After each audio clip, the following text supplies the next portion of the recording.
Voilà. Aussitôt dit, aussitôt fait, aussitôt promis, aussitôt réalisé. Finalement, la tribune des savoirs n'aura pas lieu. Qu'est-ce qui va se passer? Est-ce que la tribune des savoirs, est-ce que...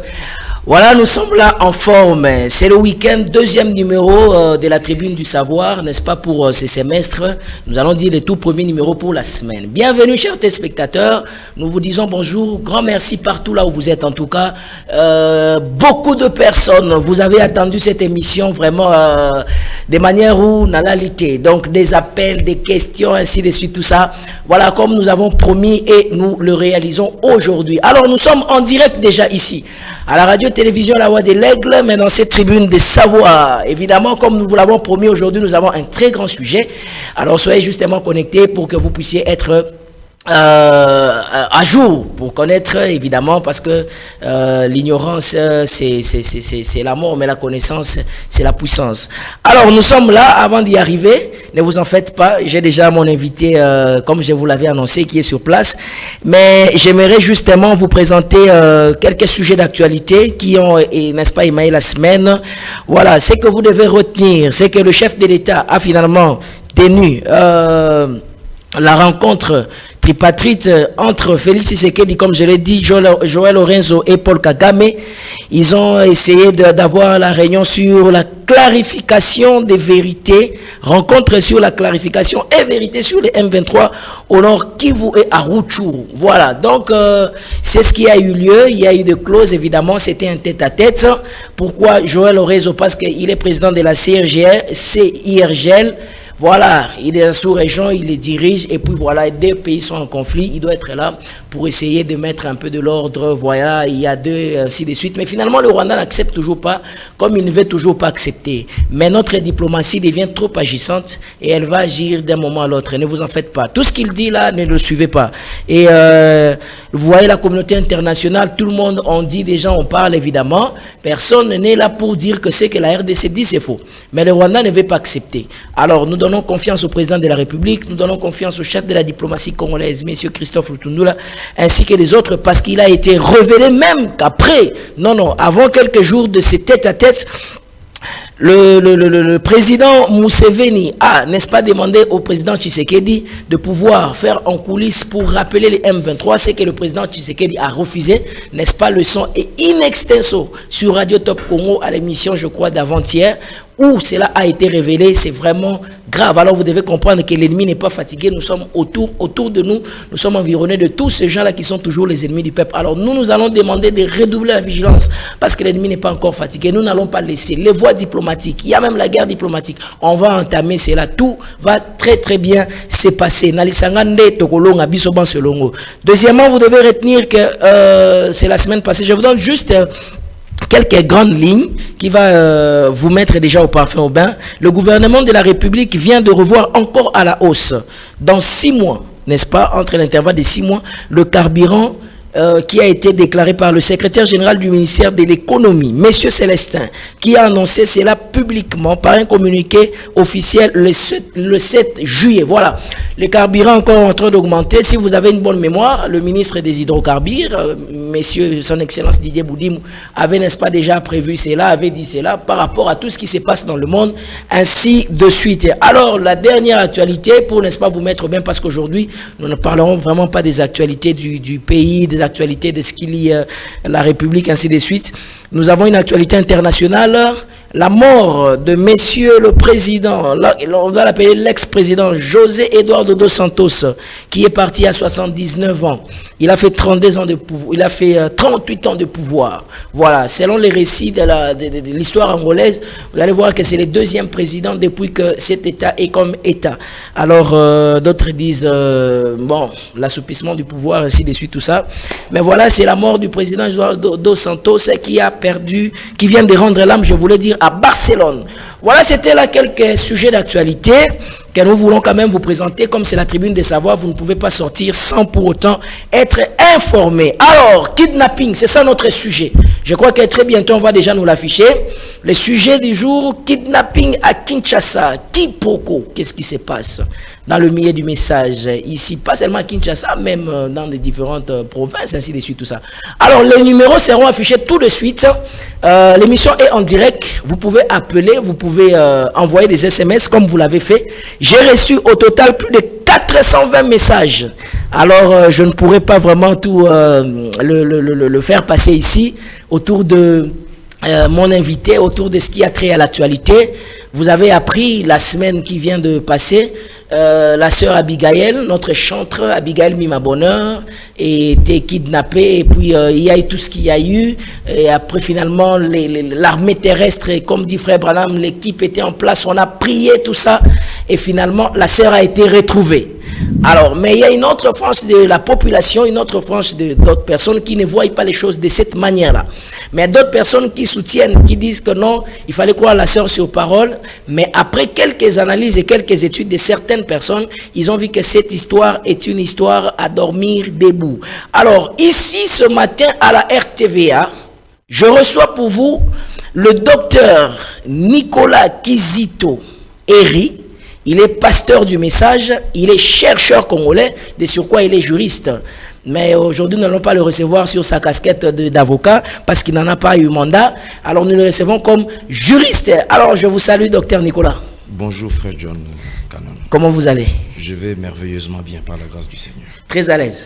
Aussi à l'aise que vous le connaissez. Je suis après des acharnements et tout ça, tout ça. Bon, moi je suis d'un esprit inamovible, donc voilà. Nous restons inébranlables. Nous restons inébranlables. Je suis né en avril, et donc en tant que frère Branham, nous avons pour pierre porte-bonheur le diamant. Voilà, très bien, merci beaucoup. Voilà, il est déjà là, mais avant que nous puissions arriver dans le sujet vraiment qui nous intéresse, il y a eu beaucoup de questions qui ont été, qu'on a posées à votre sujet. Alors, vous allez me les permettre de quand même vous le poser avant que nous puissions évidemment toucher le fond, hein, toucher vraiment le socle de notre sujet. J'ai juste ramassé quelques questions. En passant, il y a certaines personnes, docteur Henry, qui vous considèrent comme un extrémiste, un légaliste. Ils disent que vous êtes trop extrémiste. Vous voyez toujours les choses de manière différente. Il y a d'autres personnes qui vous appellent même opposants à vie. Vous répondez comment à ces gens? Non, je crois que c'est une très mauvaise lecture de leur part. Je suis plutôt quelqu'un de très fondamentaliste autant que Frère Branham, parce que le Frère Branham dit que je suis fondamentaliste. Un fondamentaliste, c'est quelqu'un qui base ses convictions sur les saintes écritures, de sorte que lorsqu'il y a une opinion qui circule et que cette opinion n'a pour fondement que l'imagination féconde des esprits moyens, Frère Branham ne digérait pas ce genre de conception. Et donc le fait que dans la plupart des cas, je suis en marge de ce que pensent la majorité écrasante des personnes, les gens pensent que je suis un extrémiste. Rappelez-vous que il y a plus de 60 ans, le frère Branham était passé pour un misogyne, compte tenu de sa position assez tranchante sur les femmes. Et pourtant, frère Branham était quelqu'un de très romantique pour une personne qui a beaucoup lu le message de frère Branham dans sa partie romantique sur l'amour. Exactement. Voilà. Alors, vous avez écouté, il n'est pas extrémiste, mais il est fondamentaliste, évidemment. Comme il est né aussi en avril, c'est d'ailleurs une révélation qu'il nous fait. Voilà, frère Branham né en avril. Frère Branham aussi a dit que les brebis, si je ne m'énerve pas, les béliers naissent en avril. Voilà, c'est aussi une révélation qu'il nous fait ici. Je veux en tout cas poser pas toutes les questions, mais j'ai juste pris l'essentiel de vos questions et préoccupations. Voilà, le numéro est déjà affiché là. 081 86 78 006. Vous allez nous appeler au moment où nous allons ouvrir le téléphone et vous allez donner aussi vos questions si vous en avez sur WhatsApp et ainsi de suite. Alors, la deuxième question relative, une question générale. Il y a beaucoup de personnes qui se posent la question. Ils demandent, est-ce que le docteur Nicolas Kizito, il vous est aussi arrivé une fois aussi d'avoir tort dans votre vie? Vous dites que, ici vraiment j'avais tort. Mais la Bible dit que celui qui pense qu'il ne pêche pas, il est dans l'erreur. Je crois que frère Branham lui-même reconnaît qu'il est un être faillible. Et donc, je pense qu'en tant qu'une personne, une créature, une pauvre créature humaine, je ne vois pas comment je me targuerai d'être parfait devant les humains. Parce qu'il y a d'autres qui disent que vous n'avez jamais tort, vous avez toujours raison. Non, quand on a tort face aux Écritures.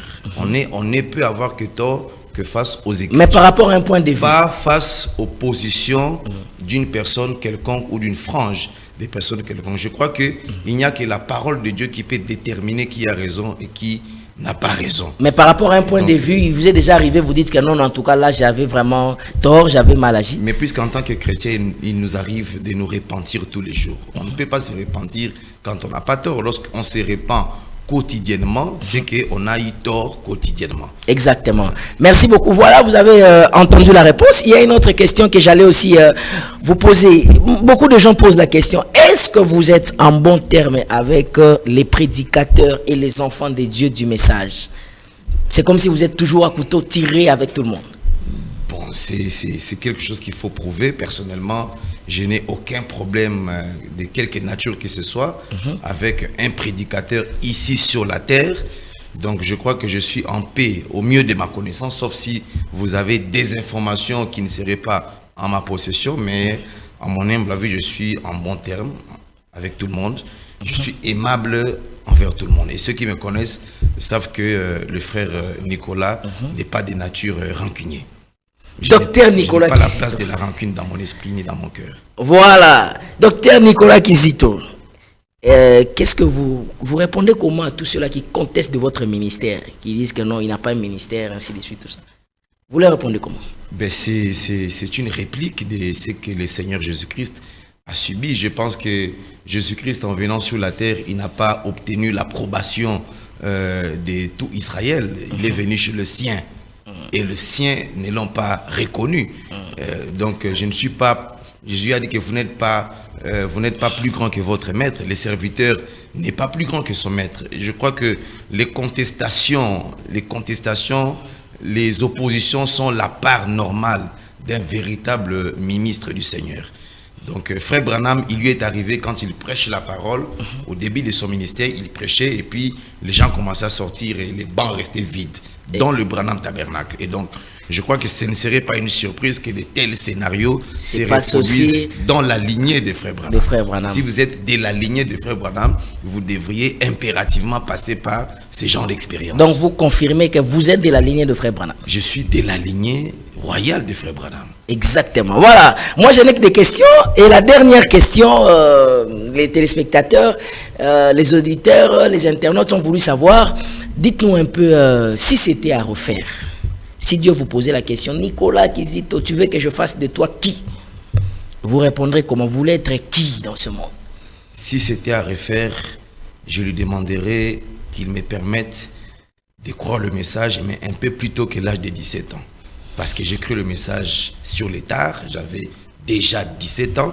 J'aurais bien voulu croire à ces messages quand j'avais encore 7 ans, parce qu'ayant cru le message, si j'avais cru le message à l'âge de 7 ans, je crois que j'aurais compris bien avant un certain nombre de choses que j'ai dû comprendre un peu plus tard, après 20 ans, 21 ans. Donc voilà.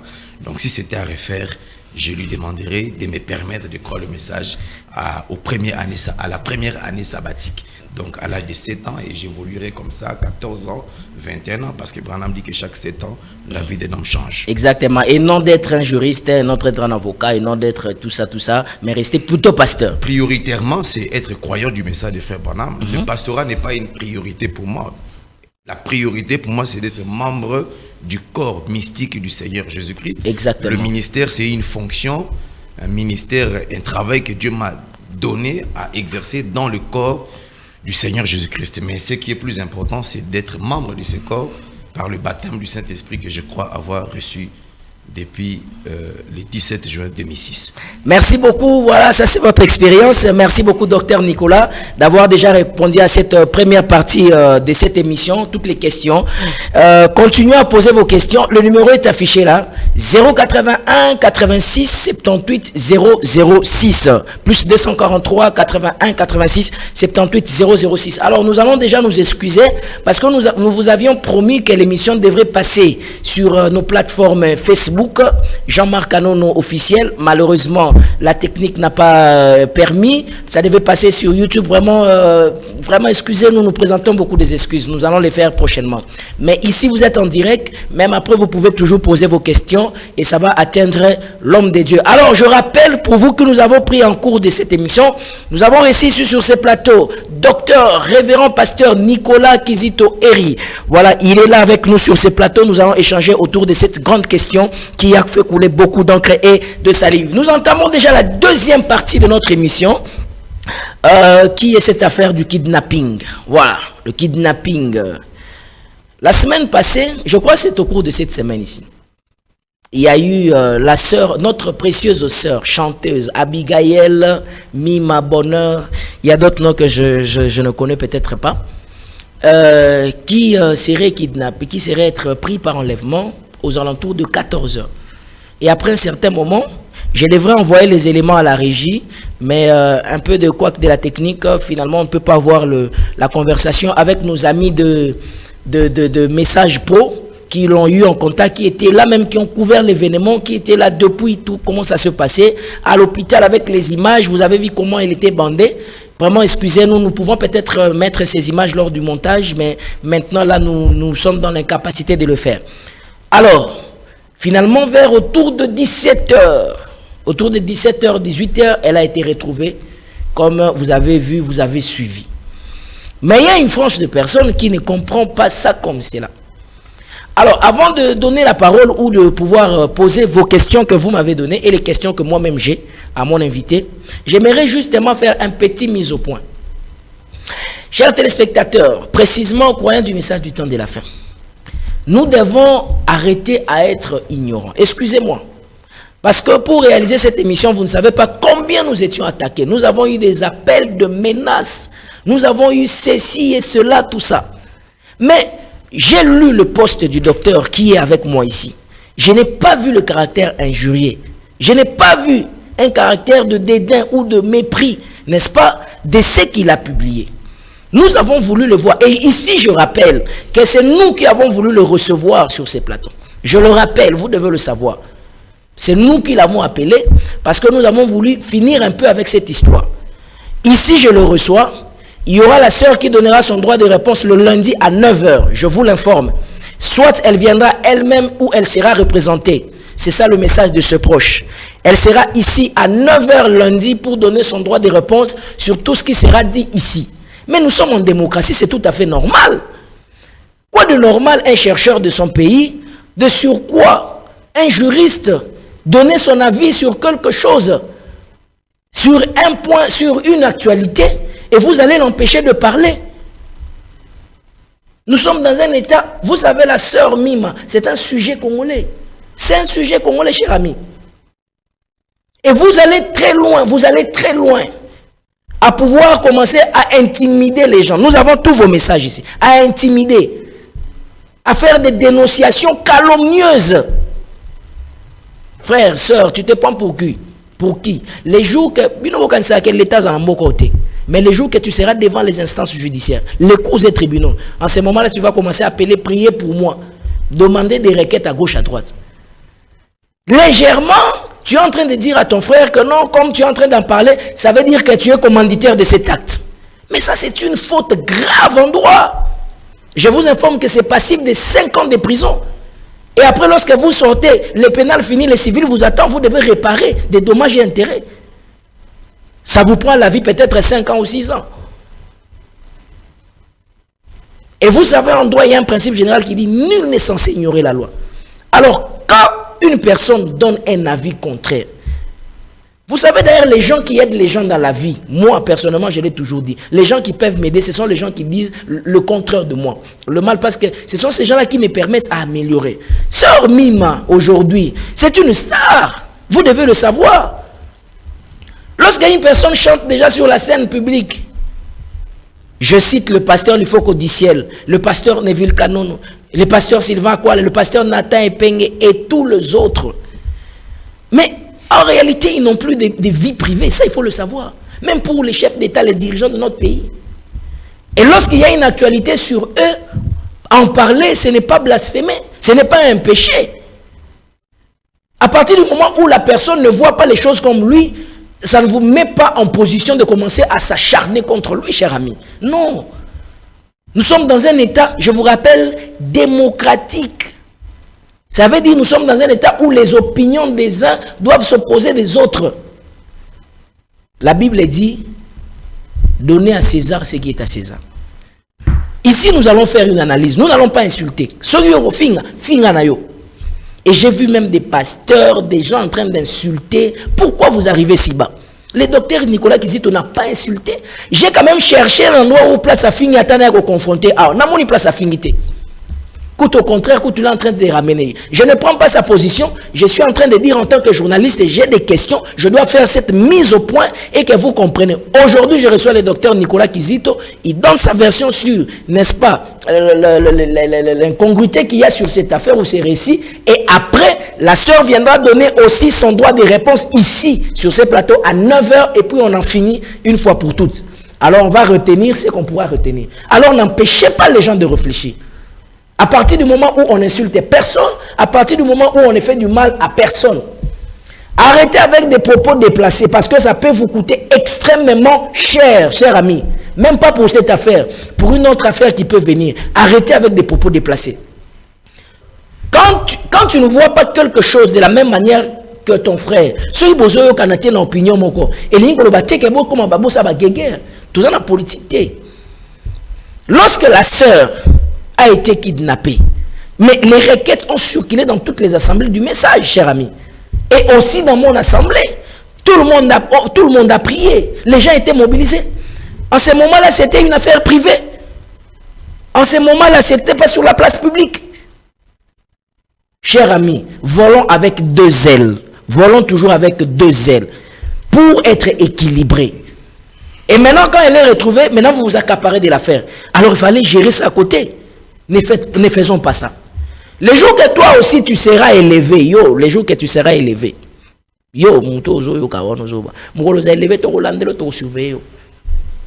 c'est pourquoi faisons attention à nos actes, à tout ce que nous faisons, à tout ce que nous posons comme un acte.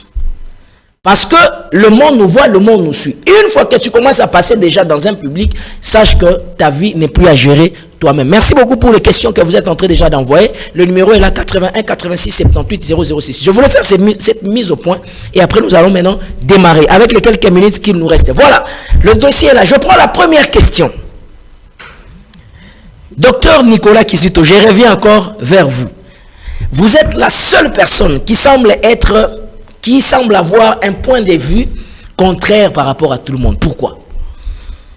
Oui, ça me rappelle ce que dit Frère Branham dans la brochure « Être conduit », prêché à la veille de sa mort le 7 décembre 1965, lorsque Frère Branham dit qu'il y a des personnes qui pensent que je fais des choses exprès pour être différent des gens et des autres. Ce n'est pas quelque chose que je fais d'exprès, mais cela dénote de quelque chose que Dieu a déposé en moi qui me pousse à réfléchir, à penser, à méditer. Voyez-vous? Et je crois que le roi Salomon nous a dit dans Proverbe chapitre 8, verset 12, dans Proverbe chapitre 8, verset 12, le roi Salomon dit que moi la sagesse, j'ai pour demeure le discernement et je possède la science de la réflexion. Je crois que quelqu'un qui est doté de la sagesse, quelqu'un qui est doté de l'intelligence, d'après le roi Salomon, d'après les Saintes Écritures, il a pour demeure le discernement et la réflexion. C'est comme une nature qui fait partie de son identité. Et donc, je crois que ce n'est pas un crime contre le message du temps de la fin, un crime contre une église quelconque, un crime contre une tendance religieuse quelconque, que de se donner la peine à réfléchir sur quoi que ce soit et à être en marge de ce que pensent les autres. D'ailleurs, je pense que Dieu, d'après le message de Frère Branham, n'a jamais été dans la majorité. Voilà, merci beaucoup, docteur Nicolas. Ça, c'est, vous avez suivi en tout cas pourquoi il voit toujours. Il a répondu. Azo répondre. Il y a une question. Les journalistes, il n'y en a pas d'amis.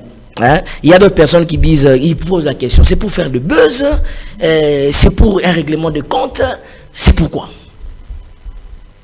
Bon, les gens ont la liberté de penser ce qu'ils veulent. Vous n'allez pas empêcher aux gens de penser que Jésus est Belzéboul. Vous n'allez pas penser. Vous savez, dans le 7e sceau, le frère Branham dit qu'il y a des gens qui pensent que j'ai dit ces choses pour être quelqu'un de très important au-dessus des gens ou parmi les peuples de Dieu. Vous êtes dans l'erreur si vous pensez que je dis ces choses ou que j'apporte ces révélations pour me faire connaître. C'est ce que dit frère Branham dans le 7e sceau. Voilà. Et je pense que ces disciples, comme je l'ai dit au départ, sont censés subir les mêmes situations. Donc, que les gens pensent que si nous avons un point de vue différent oui, des autres ou de tout le monde, nous sommes sur les pas des frères Branham. Je ne suis pas obligé d'être monsieur tout le monde. Voilà, merci beaucoup. Docteur Nicolas Kizito, nous sommes en direct, chers téléspectateurs. Vous êtes en train de suivre. Moi, j'ai des questions. Mon invité est en train de répondre. Voilà. La dernière fois que vous êtes rencontré avec la sœur Abigail, c'était quand? Je ne l'ai jamais rencontrée, je ne la connais pas. La première fois que je l'ai vue, c'est sur Facebook. Exactement le jour où j'ai vu sur la toile qu'elle aurait été kidnappée. C'est la première fois que mon attention a été tirée sur la personne. Mais elle-même, je ne la connais pas, je ne l'ai jamais vue. Physiquement comme ça, non? Je ne l'ai jamais vue, ni par médias, ni physiquement. Donc, je ne la connais pas. Je ne sais même pas là où elle prie, je ne l'ai jamais vue de ma vie. Donc, je crois que vous avez promis de la recevoir. Oui, elle aura son droit de vous lui poserez la même question. Elle sera soit représentée comme elle a dit. Je ne l'ai jamais vue dans ma vie.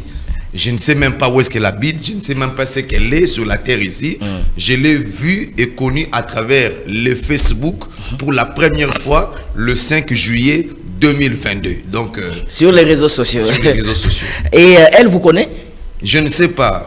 Je ne sais pas. Je crois que pour avoir cru le message de frère Branham et avoir prié dans une église aussi imposante qu'est l'Assemblée chrétienne d'Irigini, je crois que mon nom n'est pas sous la table. Exactement, justement. Mon nom est très connu. Mais étant chantre, elle est une chantre du message, la sœur Abigail Bonner Mima. Est-ce que vous connaissez qu'elle est chantre? Vous le savez quand même. C'est le 5 juillet que j'ai appris que dans le message, il y a une chanteuse qui s'appelle Mima, ainsi de suite. Et il y a des chanteurs que je connais, comme votre grand frère, je crois, le frère Neville Canon, que je connais, que je connais depuis très longtemps parce qu'il priait dans la même église qu'un ami à moi, le pasteur Divin Masundamo. Que nous saluons en passant, oui. Et que je salue aussi. Exactement. Et donc, je connais la sœur Tété Maccabi parce que je suis ami à son défunt frère, le frère Léon Kazadi, qui nous a quittés il y a quelques mois. Ouais. Donc, il y a des chanteurs, des jeunes chanteurs que je connais, le frère John Roussal, ainsi de suite, parce qu'on s'est connus depuis qu'on était trop jeunes. Mais la sœur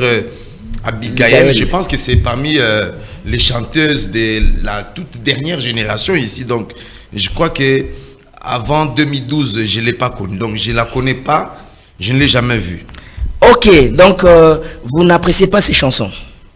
Je ne l'ai jamais écouté. Vous n'avez jamais écouté? Vous ne connaissez même pas un seul titre? Je n'ai pas encore écouté une de ces chansons. Je pense que je pourrais me donner cette peine-là après cette émission. Après cette émission, vous l'écoutez quand même? Parce qu'on dit qu'elle chante très bien. Tant mieux alors. Alors, merci beaucoup. Ok, merci. Excusez-nous en tout cas, la saison sèche, vous sentez que la voix est très dérangée, mais pour vous servir, nous sommes là. Alors, maintenant, nous allons entrer dans la chose. Docteur Nicolas Kizito, vous savez que quand même vous avez secoué la toile? Oui, c'est le constat que je fais autant que vous. Les gens s'agitent et la terre tremble. Les gens s'agitent, la terre tremble. Finalement, dites-nous un peu, docteur Nicolas, à partir de quel moment où les récits de notre précieuse sœur Abigail Mima Bonner maintenant commencent à être assemblés ou considérés comme une histoire à dormir debout? Je vous donne le temps. À partir de quel moment? Je venais de vous dire que c'est le 5 juillet que j'ai lu l'information selon laquelle la sœur était prise dans un enlèvement par des bandits qui seraient en train d'appeler les membres de la famille ou les groupes qui sont souvent autour d'elle.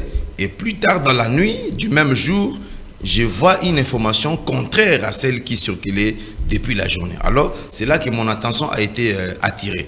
Alors, je vais essayer de m'imprégner un peu de qu'est-ce qui s'est réellement passé.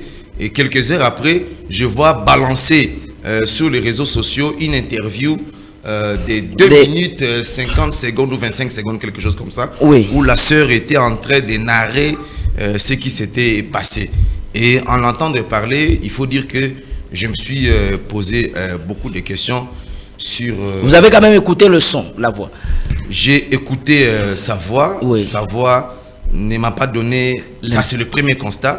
Sa voix ne m'a pas vraiment donné l'air de quelqu'un qui a dû subir le traumatisme et les tortures de plus de 5 heures du temps. Parce que, oui, c'était 5 heures, oui. Parce qu'elle a été, d'après la version les officielle, récits, oui. Elle a été appréhendée à 14 heures et on l'aurait libérée vers 19 heures. Donc ça fait à peu près 5 heures du temps. Oui. Des tortures et des séquestrations, oui. Donc je crois qu'une personne qui subit un tel scénario pour la première fois, je crois que psychologiquement parlant, elle aurait du mal à se prononcer devant un micro. Je crois que j'ai plutôt eu l'impression que elle était dans son assiette ordinaire, en train d'expliquer aux journalistes comment les choses se sont passées. Elle était plus en train d'expliquer, elle était en train de parler plus comme quelqu'un qui relatait l'histoire d'une autre victime. Donc elle était en forme, en bonne santé. Psychologiquement, elle était très en forme. Je crois que toute personne traumatisée, placée dans les mêmes conditions, ne s'exprimerait pas comme la sœur Abigail. Ça, c'est mon point de vue et ça n'engage que ma réflexion à Exactement, moi. Oui. Et ça, c'est le premier constat. Et le deuxième constat, c'est sur la trajectoire. Voilà, la trajectoire. J'ai même votre poste ici avec moi ici. Voilà, c'est sur la trajectoire. Vous dites, pour vous donner un peu, vous mettre de sel sur la langue, bien plus, il est logiquement impossible que le fait tel que présenté par la sœur se soit produit en pleine journée, à 14 heures et sur une distance aussi longue qui va de Pont-Matete à Mimosa, avec tout le trafic routier qui caractérise cette trajectoire. Dans l'après-midi, la phrase tout ça, abondance des véhicules, présence des policiers des roulages, embouteillage. Notez qu'aucun policier de roulage ne s'empêcherait de suspecter un véhicule taxi de couleur jaune et de marque Ketch qui serait en train de rouler sur le boulevard Lumumba, Sendwe triomphal. Voilà, ça c'est la distance, même le parcours, avec des vitres remontées, entièrement effumées, puisque ça devait être la seule hypothèse pour que les véhicules arrivent à traverser cette très longue distance de Pont-Matete à Mimosa sans être aperçus, avec une femme ligotée et avec la bouche bandée. Voilà. Très bien. Donc, vous allez noter, et je suis en train de compatir au cas où la version donnée par la sœur s'avérait. Et donc, tout en compatissant à ce qui serait arrivé à la sœur, nous ne nous empêchons pas de réfléchir sur pied des Proverbes chapitre 8 verset 12. Voilà. Je crois que la sagesse a pour demeure le discernement et la réflexion. Nous sommes en train de réfléchir. Je suis en train de dire que logiquement, il est pratiquement impossible qu'un véhicule puisse quitter, prendre quelqu'un, enlever une personne à 14 heures et avoir les vitres fumées, remontées jusqu'à arriver à Mimosa. Parce que je vais vous faire entendre, je vais vous parler du témoignage de la sœur qu'il aurait rencontrée, parce que le récit de la sœur décrédibilise davantage le récit qui a été officiellement. Nous vous le concédons, oui. Et donc, vous allez vous rendre compte que il est déclaré dans ces récits-là qu'elle a quitté 14e rue et à partir de la 16e rue où elle était censée descendre, les choses basculent. Et le véhicule a commencé à rouler en grande vitesse. Qu'est-ce que cela voudrait dire? Que la vitesse qu'a pris les véhicules depuis la 16e rue jusqu'à Mimosa était la même, sans interruption, en traversant les bouchons qui se trouvent à la 16e rue elle-même, à la 12e rue, à la 7e rue, à Sendwe, à Pongabi, n'est-ce pas? Et quand vous traversez Pongabi, vous prenez Triomphal jusqu'au 50e, vous virez vers Mola, Bakaya, vous commencez à monter la direction de Bandal. Bandal, ma campagne, station ma campagne. Vous ne pouvez pas traverser Magasin sans que vous ne soyez... Et mon frère, aucun policier ici en RDC ne pourrait se permettre de laisser passer, aucun policier de roulage ne se permettrait de laisser passer un véhicule dans ces conditions-là. Et sauf si la sœur avait déclaré que j'étais dans un état inconscient et qu'on l'aurait hypnotisé par un produit. Mais elle n'a pas relevé les caractères inconscients. Le journaliste lui a posé la question, est-ce que vous étiez dans un état conscient? Elle a dit oui, j'étais dans un état conscient. La sœur n'a jamais dit qu'on l'a bandé les pieds, donc elle pouvait faire des mouvements avec des pieds. Et elle n'a jamais dit qu'on l'a bandé les yeux parce qu'elle a vu toute la trajectoire qu'elles ont traversée depuis la 14e rue jusqu'à Mimosa. Et dans son récit, elle n'a pas dit il y avait combien de gens dans le... Elle a dit qu'ils étaient au nombre de 2 et puis 3. Ils étaient au nombre de 3. Et quand ils sont descendus, elle a vu, je crois qu'il y avait 4 personnes. Mais lorsque une dame est venue la ramasser, d'après la version, la deuxième version qui a été donnée sur le Facebook, parce qu'elle-même dit que c'est un monsieur qui l'a ramassé et qui lui a dit que ce n'est pas ton temps d'être frappé. Mais un monsieur qui n'était pas dans ces véhicules-là. Qui n'était pas dans ces véhicules-là. Quand on l'a jeté, il y a un monsieur qui est venu, qui l'a pris et qui lui a dit ce n'est pas encore ton temps d'être tabassé. Et c'est ce monsieur-là qui l'aurait sauvé.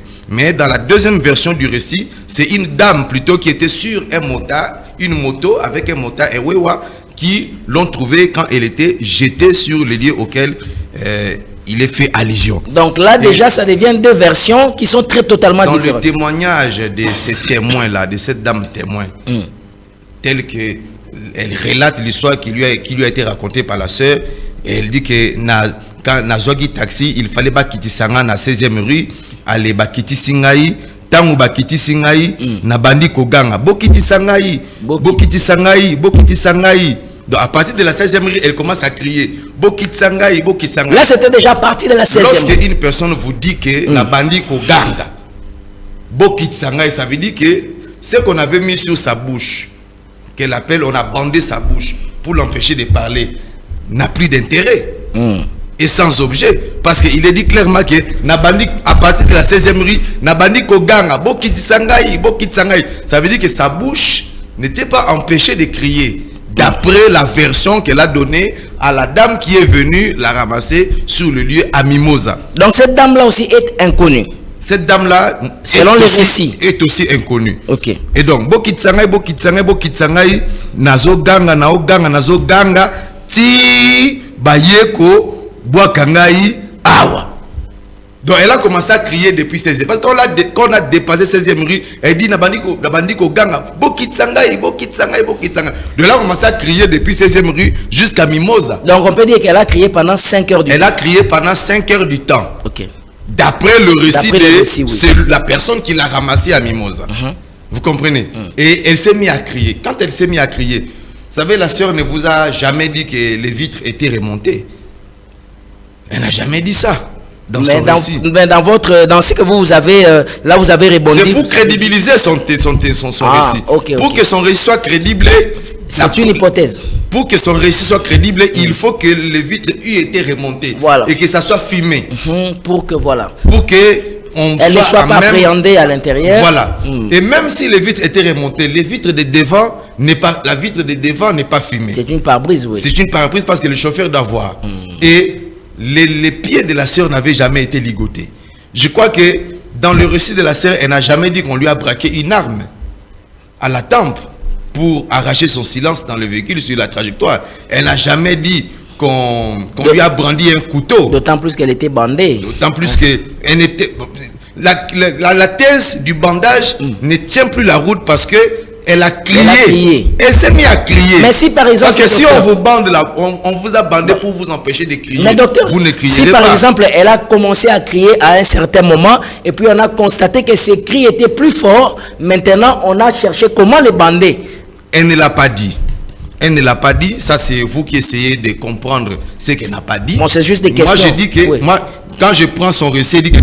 Boleki singa, nazoganga, ti baye kobwa kangai awa.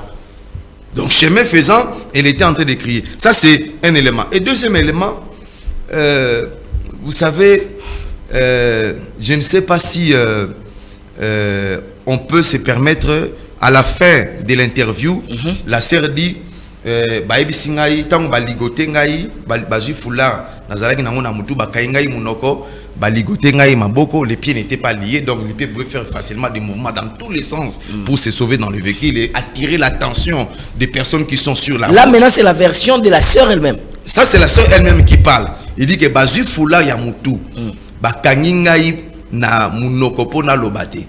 Mais en même temps, elle était en train de crier. Bakainga na monoko et puis bakainga pe maboko. Mais les pieds n'étaient pas liés. Et elle dit que tant que tu sika wana babisingai vanda awa na boyiko vanda. Et babisinga yoza teti. Toujours dans les véhicules. Toujours dans les véhicules. Babisinga yoza teti. Nde batindi kingai na glissé parce que tant on a boyiko vanda, est-ce que babisinga na vanda ezala ki berk. C'est l'expression qu'elle a utilisée. Berk, donc ça veut dire ça saleté, qu'elle est tout ça. Qu'elle est tellement qu'elle est. Berk, c'est l'expression qu'elle a utilisée. Qui n'a boy kovanda. Na boy kovanda. Nde mutuana atindi kingai na glissé. Tant on a glissé, ma papa nangai et tikali nakacha mutuka. Donc, ça voudra dire tout simplement qu'elle a été bousculée depuis le véhicule. Si elle dit que ma bousculé n'a glissé et puis ma papa est na kacha mutuka, c'est qu'on l'a bousculé depuis le véhicule. Ça c'est dans la logique du raisonnement, sauf si la sœur était troublée dans la succession des événements. Mais ça arrive aussi à faire avec le traumatisme et le stress peut-être. Ça peut arriver, mais je crois que entendre la sœur parler, je crois que quand quelqu'un est traumatisé, quand quelqu'un a traversé une torture, toute personne placée dans les mêmes conditions se comporterait d'une certaine manière qui ne sera pas difficile à démontrer, à comprendre que la personne vient de traverser une situation particulièrement difficile. Voilà, mais très chers téléspectateurs, merci beaucoup. Nous sommes en train de poursuivre 081 86 78 006. Voilà, nous avons encore quelques minutes. Nous allons vous donner aussi le temps pour répondre à vos questions et ainsi de suite. Il y a déjà plusieurs messages ici qui sont en train de pleuvoir. Je vais les lire après. Posez des questions d'abord liées à ce sujet. Vous pouvez aussi nous appeler déjà. Nous avons ouvert le téléphone en ce moment. Lorsque vous nous appelez, chers bien-aimés frères et sœurs, téléspectateurs, nous allons vous demander une chose, le respect. Nous allons vous demander, parce que si vous commencez à appeler, je sens que vous avez un caractère tendancieux, je raccroche l'appel. Parce que vous ne sentez même pas ici sur ces plateaux ici, parce que moi je ne permettrai pas que j'amène un invité et cet invité insulte, cet invité commence à dire des n'importe quoi. Non, ici quelqu'un donne son point de vue. Alors si vous voulez insulter, c'est-à-dire je vais raccrocher l'appel et je ne vais plus poursuivre cet appel là. Alors vous pouvez déjà nous appeler 081 86 78 006. Posez vos questions. Vous avez posé plusieurs questions en tout cas au sujet de ces récits, au sujet de la vie du pasteur. Il est là, il va répondre à toutes ces questions-là. Alors je prends d'abord le tout premier appel ici. Allô? Bonjour. Oui, bonjour. Oui, bien-aimé. Oui, c'est monsieur Modeste Avel. Monsieur Modeste. Vous nous appelez à partir d'où, s'il vous plaît? Oui, je vous appelle de la commune de Massina. Très bien, nous vous écoutons bien, mais vous avez juste quelques minutes, ne soyez pas trop long. Alors, je voudrais tout simplement savoir si ce récit est vrai ou comment, puisque je viens à peine de changer ou bien de taper que je vous ai vu en train de parler de ce sujet. Si vous pouvez faire un petit signe par rapport au début. Merci. Donc, vous demandez si on peut faire un rappel au sujet de ces récits. Oui, merci. Merci. Oui, pour être dans les bains du sujet. Merci beaucoup. Voilà. Nous allons voir dans quelle mesure du possible nous pouvons y revenir. 081 86 78 006. Appelez-nous et nous allons recevoir votre appel. Donnez-nous votre question. Nous sommes là. Voilà. Vous pouvez déjà nous appeler. Le numéro est en direct. Alors, si vous nous avez pris en cours de cette émission, nous vous relatons le fait de la sœur Abigail qui a été kidnappée, n'est-ce pas, qui a été kidnappée cette semaine-ci.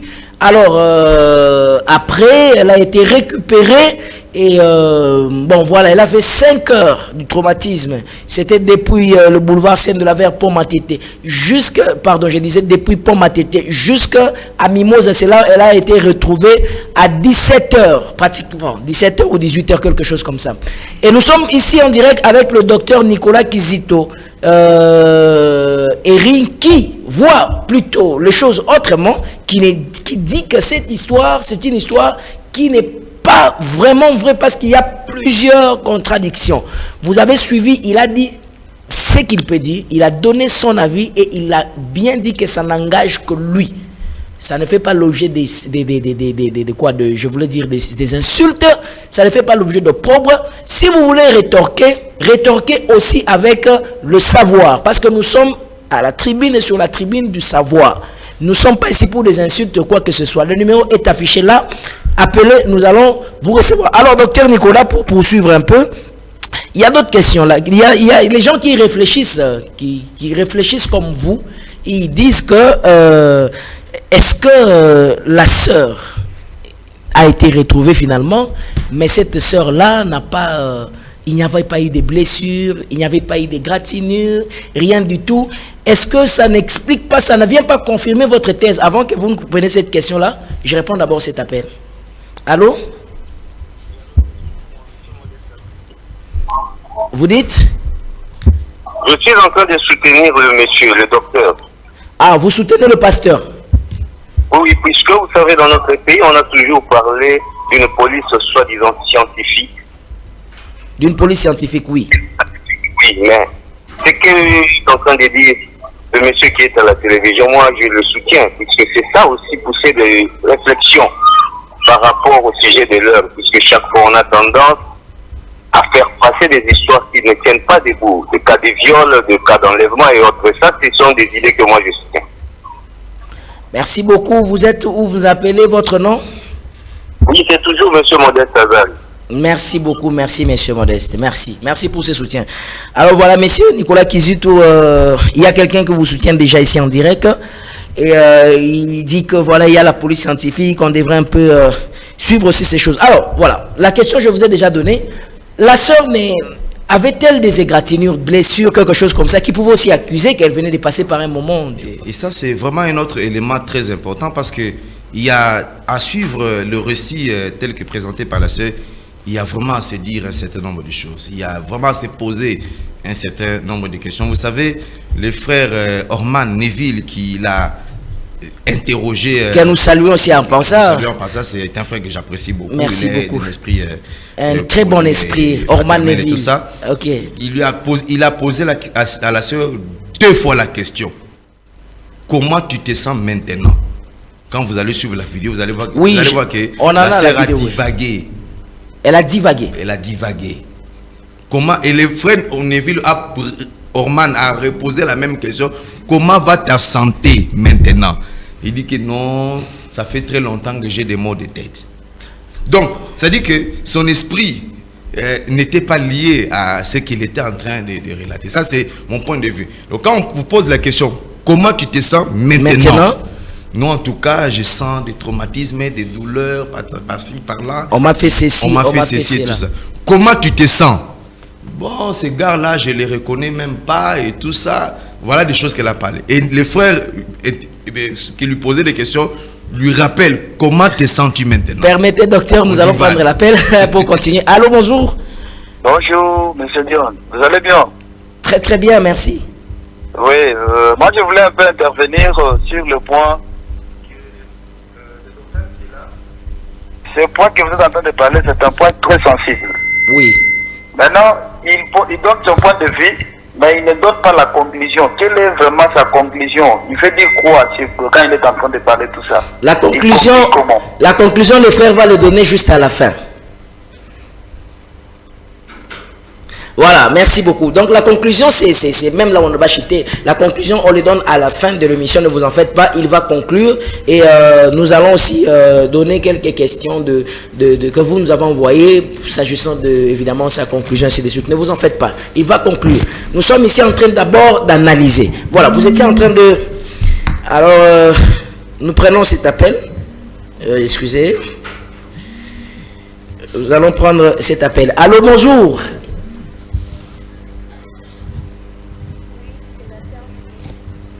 Bonjour. Bonjour, c'est la sœur Judith. Très bien, sœur Judith, vous vous appelez à partir d'où? J'appelle à partir de la polyclinique Siloé.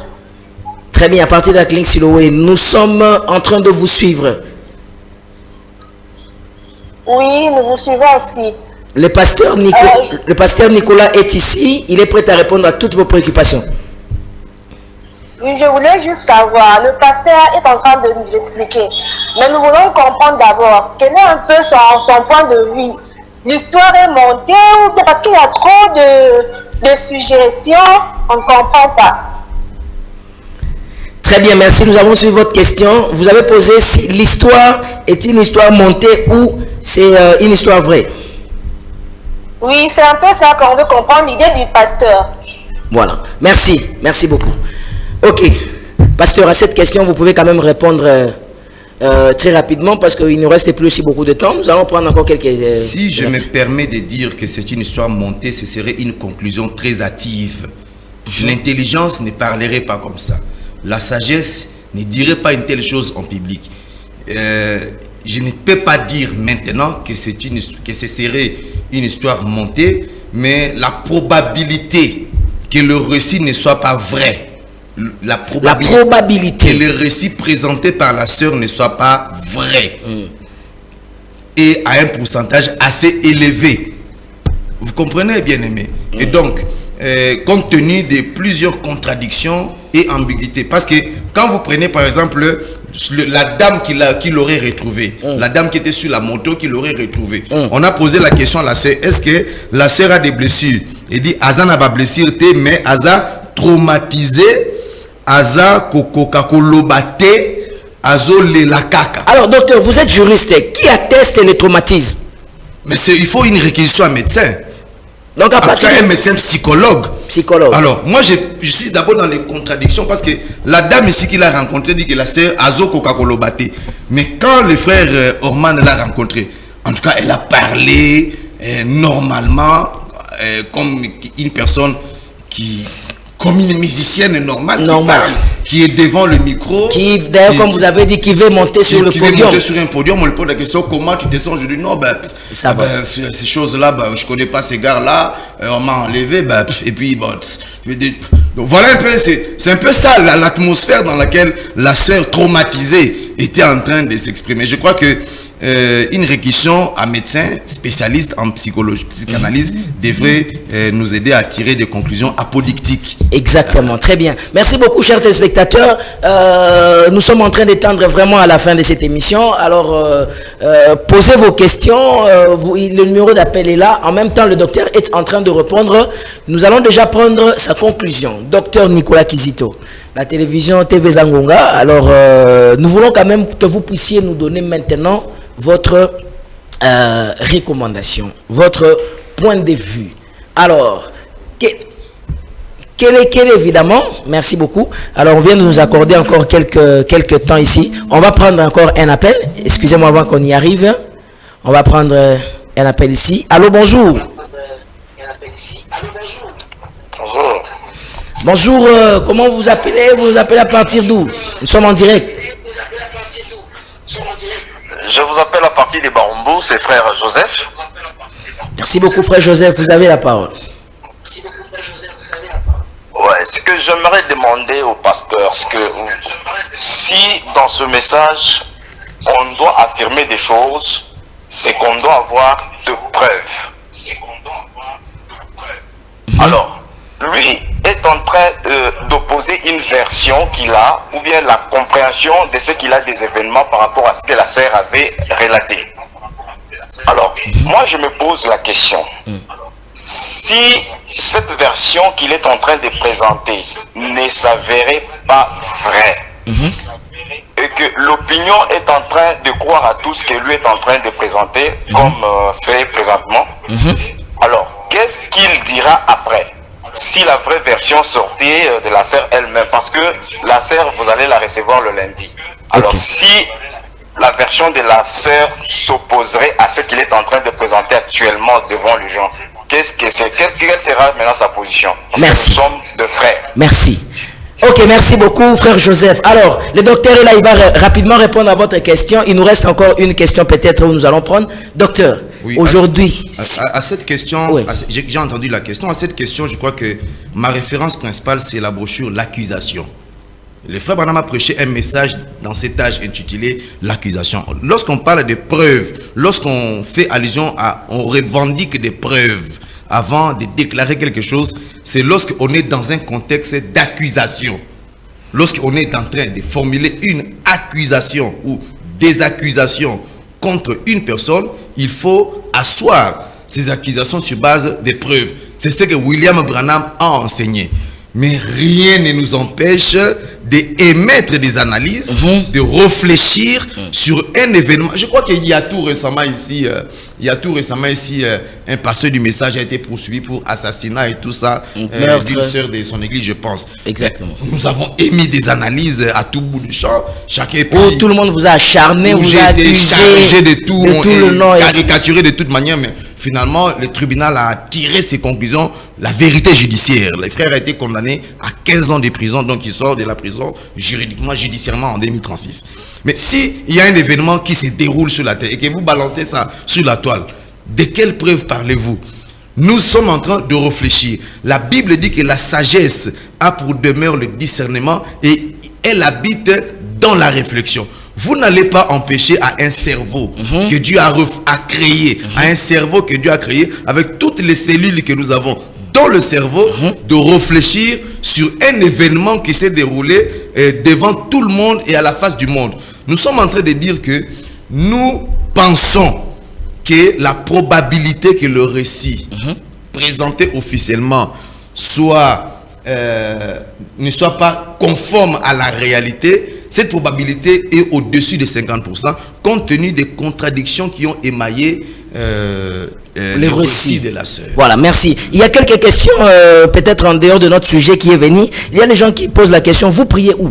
Le pasteur Nicolas prie où? Il est pasteur lui-même ou bien il prie dans une assemblée Brièvement, j'ai dit historiquement que j'ai prié à l'Assemblée chrétienne de Régini, aujourd'hui Barouti Tabernacle. Oui, oui. C'est de là que je suis venu. Où nous saluons le pasteur, les diacres, tout le monde. Même là, on nous a reçus ici, voilà. C'est là que j'ai cru le message quand je n'avais que l'âge de 17 ans. Et actuellement, depuis 2012, je suis pasteur d'une église qui se trouve sur le campus. Donc, pour répondre à la question de la personne, l'église s'appelle pasteur Temple de la Main, c'est ça le nom de l'église. Voilà, merci beaucoup. Nous avons répondu à votre question. Est-ce que pasteur Nicolas Kizito est marié? Oui, je suis marié. Je suis marié à Madame Mariam Kizito. On pose la question, elle est aussi sœur du message ou elle n'est pas du message? Elle est une sœur du message du temps de la fin. Très bien, merci beaucoup. Alors, nous avons répondu aux questions. Le docteur a répondu en tout cas à toutes vos questions et vos préoccupations. Alors, pour finir en tout cas, nous sommes en train de chuter, nous sommes arrivés à la fin. Vous avez suivi, tout est clair. Je donnais l'occasion, l'opportunité à tout le monde de suivre. Vous n'avez pas eu la possibilité de suivre, on avait mis l'émission. On n'a pas la possibilité de le mettre en direct sur Facebook, mais nous allons le faire passer. Ça sera sur YouTube. Donc, juste après 3 ou 4 heures, l'émission sera sur YouTube à la chaîne Tribune du Savoir. Vous allez le suivre là. Et prochainement, peut-être, nous allons faire un direct parce que là, nous allons très bien nous organiser. Et si on a besoin du pasteur, on va le recevoir pour d'autres questions. Mais en tout cas, pour cette affaire, je crois que l'analyse du pasteur est très claire. Il a répondu à toutes vos questions. S'il s'avérait que le fait serait vrai ou le récit pourrait être vrai, quelle serait sa position? Il a répondu. Il vous a donné même des références ici. Il a tout répondu en tout cas. Je n'ai pas de commentaires à faire. Je suis journaliste. Je n'ai pas de prise de position en public. Alors, docteur Nicolas Kizito, nous sommes arrivés à la fin de cette émission. Avant que je ne vous pose des questions sur la tribune du savoir, est-ce que vous pouvez nous dire en conclusion qu'est-ce que nous pouvons retenir de cette histoire, de ce récit que vous appelez d'une histoire à dormir mais debout? Vous devriez retenir que même devant la justice, qui n'est pas facile à rendre, il peut se trouver que la justice se trompe. Le pouvoir judiciaire peut aussi se tromper compte tenu de la non-prise des petits détails, parce que vous savez que Branham dit que Dieu est caché dans le détail, pas dans les grandes lignes. Et c'est dans le détail qu'on peut déceler ce qui est faux et ce qui est vrai. Il y a un frère qui a parlé des cas de viol. Vous savez qu'en matière de viol, il y a beaucoup d'erreurs judiciaires qui se commettent parce que, pour la simple raison qu'il y a une expertise médicale qui a été menée et il y a une conclusion médicale au terme de laquelle la sœur a été violée. Mais l'expertise médicale peut aussi commettre une erreur. Et donc, face à des susceptibilités qui peuvent émailler une enquête, il faut être extrêmement prudent et mener les enquêtes aussi méticuleusement que possible. Et je vais donner donc des propositions. J'avais déjà dit que moi je pense qu'il serait beaucoup plus judicieux. Allez-y. De commencer d'abord par rappeler le monsieur qu'il avait rencontré sur le lieu. Parce que la sœur dit que c'est un monsieur qui m'a rencontré. Et s'il ne connaît pas? Donc vous allez lui poser la question. On ne peut pas venir déposer quelqu'un à l'hôpital, vous déposez quelqu'un, vous ramassez quelqu'un, vous le déposez à l'hôpital et l'hôpital ne vous identifie pas. Voilà. Ce n'est pas possible parce que cette personne-là, c'est cette personne qui doit avoir appelé les membres de la famille ou les proches de la sœur. Il faut récupérer la personne et lui poser des questions. Vous permettez qu'on prenne un appel? Je vous en prie. Merci. Ah, le téléspectateur est parti. Ok, allez-y, continue. Vous devriez rappeler le frère, le monsieur, parce que la sœur dit que c'est un monsieur qui m'a trouvé là et qui m'a dit donc c'est ces messieurs-là qu'il faut retrouver. Alors maintenant, il y a la dame témoin que le frère Orman a aussi interviewé, qui semble être un deuxième témoin. Ça veut dire qu'il y avait deux témoins. Excusez, on prend l'appel. Oui, oui. Allô? Bonjour. Allô? Oui, allô? Oui. Bonjour, vous nous appelez d'où s'il vous plaît? Un peu plus vite. Oui, n'avez depuis mon Afula. Oui, maman, Kende Mwambango s'il vous plaît, comment nani? Combo Meda Maako. D'accord, maman, allez-y. On a fait une émission, oui, on a fait une émission, on a fait plus pour mon affaire Nicolas Kizito Baby. Merci. Ngai leki ya majimu ayibi ngai bien na tepe vraiment pour mon une émission, on a fait une émission makasi akende pena liboso merci. Merci beaucoup maman Ayambi Bambote. D'accord, merci beaucoup Ayambi Bambote Nayo, merci beaucoup pour le suivi, merci pour vous tous qui êtes branchés en ce moment. Alors pour donc, je disais qu'il faut des enquêtes méticuleuses. Ne négligez aucune piste dans les enquêtes à mener. Et donc il faut interroger le monsieur auquel la sœur a fait allusion, parce que pour la sœur, c'est un monsieur qui l'a trouvé. Et il y a une dame que frère Orman a verbalisé. Cette sœur-là ou cette dame-là doit être aussi verbalisée. Ensuite, vous posez la sœur des questions autant de fois que vous voudrez. Parce que lorsque quelque chose est une vérité, Branham dit qu'on la répéterait autant de fois qu'on vous posera la question. Parce qu'il y a quelques mois, lorsque le pasteur qui a été poursuivi pour assassinat, au jugement qui a été rendu, il a donné plus de 50 versions sur le même événement. Et donc, lorsque quelque chose est vrai, je pense qu'on restera rectiligne dans ce qu'on est en train de dire. Prenons cet appel, excusez docteur. Allô, bonjour. Oui, monsieur Dion. Le frère Neville vous a demandé la conclusion. Je reviens maintenant pour demander au docteur, parce que je l'ai suivi très bien. Apparemment, il n'a pas de précision sur l'affaire qui s'est passée. Apparemment, il n'a pas de parler sur base de ce qu'il a vu sur l'internet. Apparemment, il n'a pas quoi? Il n'a pas de précision sur l'affaire. Ok. Donc, il est en train de parler et nous expliquer sur ce qu'il a vu sur l'internet, sur le Facebook. D'accord. Maintenant, moi, je voulais lui poser la question, je voulais lui demander pourquoi cette précipitation de venir sur le média alors que vous n'avez pas de preuves, ou soit vous mettez contre ce que la personne a dit alors que vous n'avez pas la vraie version. Merci beaucoup, le docteur répond.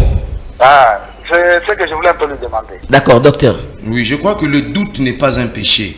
Le doute n'est pas un péché. Le frère Branham, dans l'ordre de l'église de 1958, il dit qu'un bon pasteur, un bon surveillant, doit être quelqu'un de soupçonneux.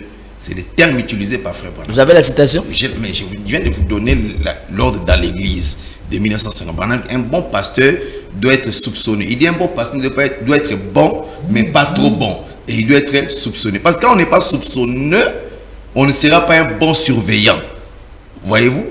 Parce qu'il pour être un bon surveillant, il faut suspecter des fois quelqu'un. Voilà. C'est pas quand on amène quelqu'un devant un procureur, la personne qu'on amène devant le procureur, on l'appelle le suspect. Voilà. Voyez-vous? Très bien. Maintenant, par rapport aux preuves. Voilà. Alors, maintenant, je reviens sur frère Branham parce que nous sommes dans le message de frère Branham. Allez-y.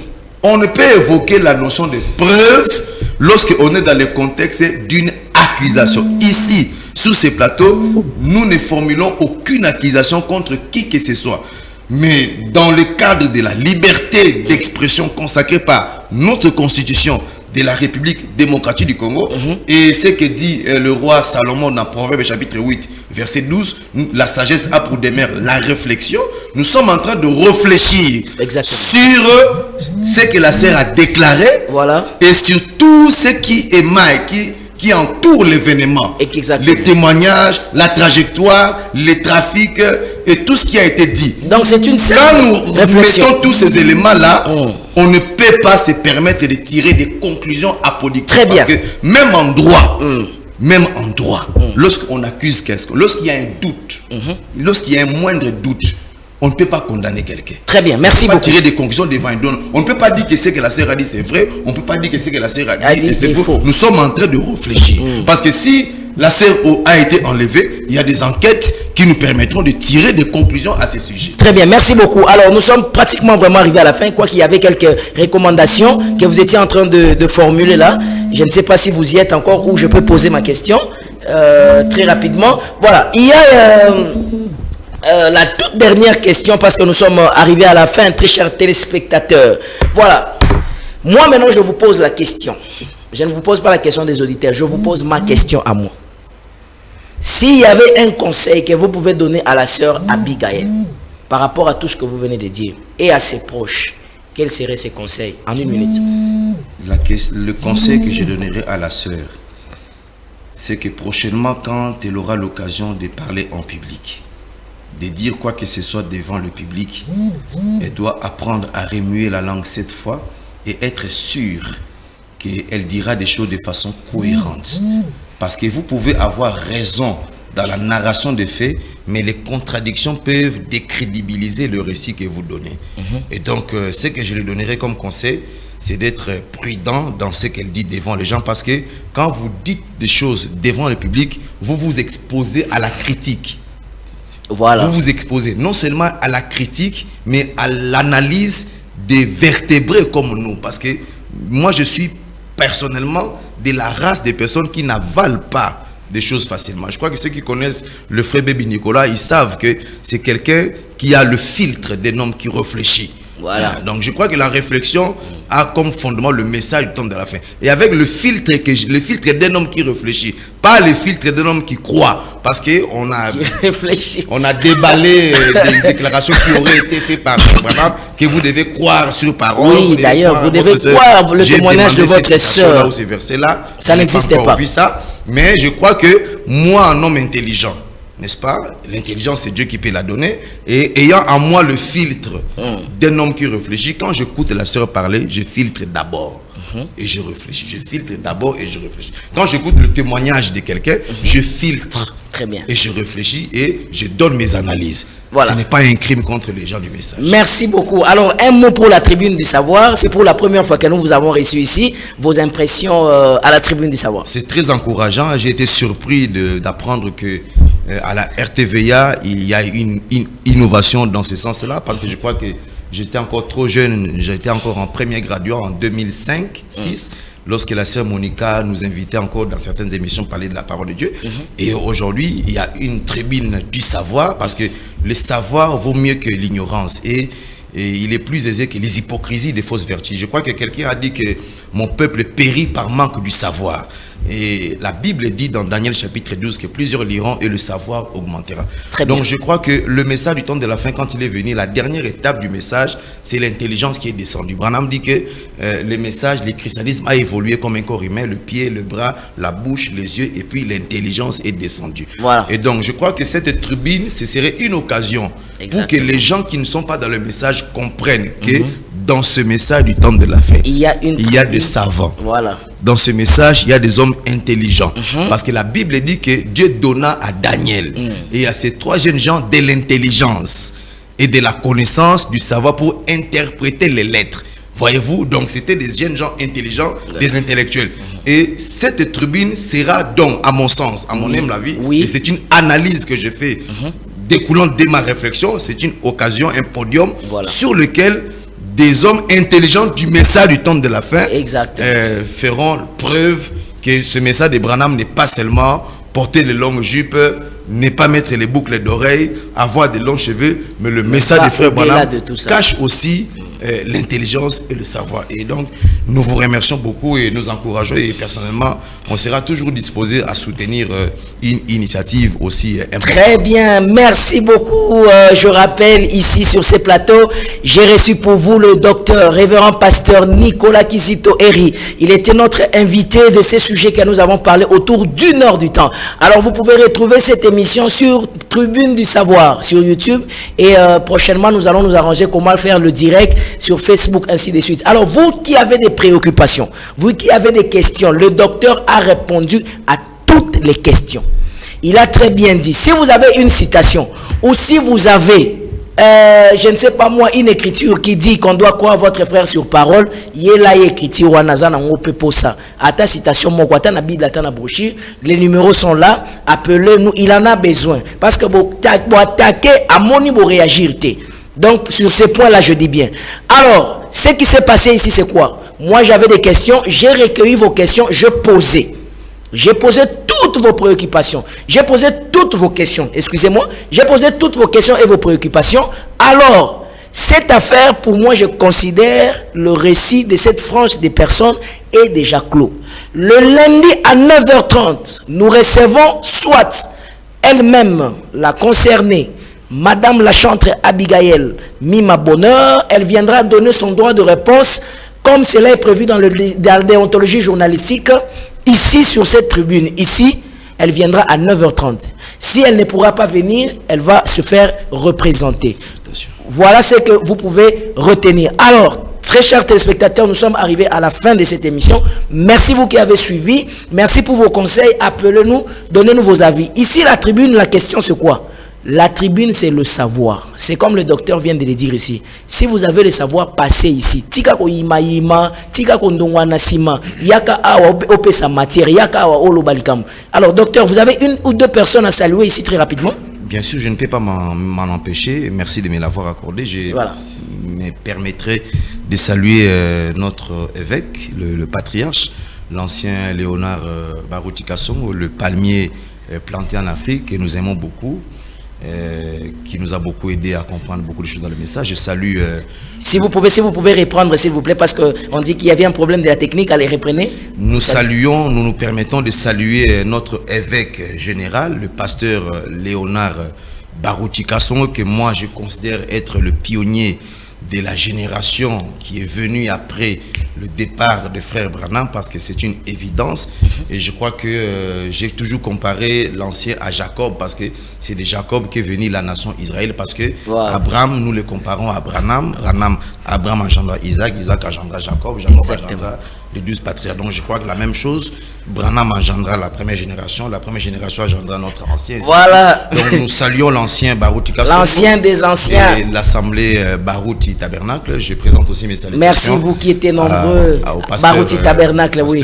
Carlos Kalala. Un ami que j'aime beaucoup. Voilà. Que Dieu le bénisse richement et qu'il bénisse le ministère que Dieu a mis à lui. Ok. Et nous saluons tous les amis qui nous suivent sur toute la terre. Merci beaucoup, merci. Alors moi je profite pour saluer tous ceux qui ont travaillé pour la réalisation de cette émission. Murphy Nongi à la régie finale, Hector Badibanga et Yahi Pichou Barouti Kuminga. Je vous salue, en tout cas vous êtes très nombreux. Je n'oublie pas de saluer le pasteur Baoula Dieu. En tout cas là où tu es, je te salue. Je salue tous les pasteurs qui m'appellent. En tout cas ne vous en faites pas. Nous allons passer ici sur la tribune et vous allez exposer. Vous voyez, ça se passe dans la simplicité. Dieu agit dans la simplicité. Comme ça seulement. Nous avons un petit don, soutenez-les, ne les combattez pas. Ceux qui combattent, on m'en plaît. Alors soutenons-nous, main dans la main. Merci beaucoup. Le Congo nous appartient. L'avenir du Congo c'est nous. Je crois au Congo, je crois en sa destinée. Je crois au Congo, mais chacun de nous doit jouer sa partition convenablement. Moi et vous, je vous dis au revoir. La rediffusion de cette émission, c'est demain à 17h. Mais lundi à 9h, nous allons recevoir ici sur ces plateaux la sœur pour le droit de réponse qui va soit se faire représenter. Et à un tout prochain numéro, au revoir. Bon week-end.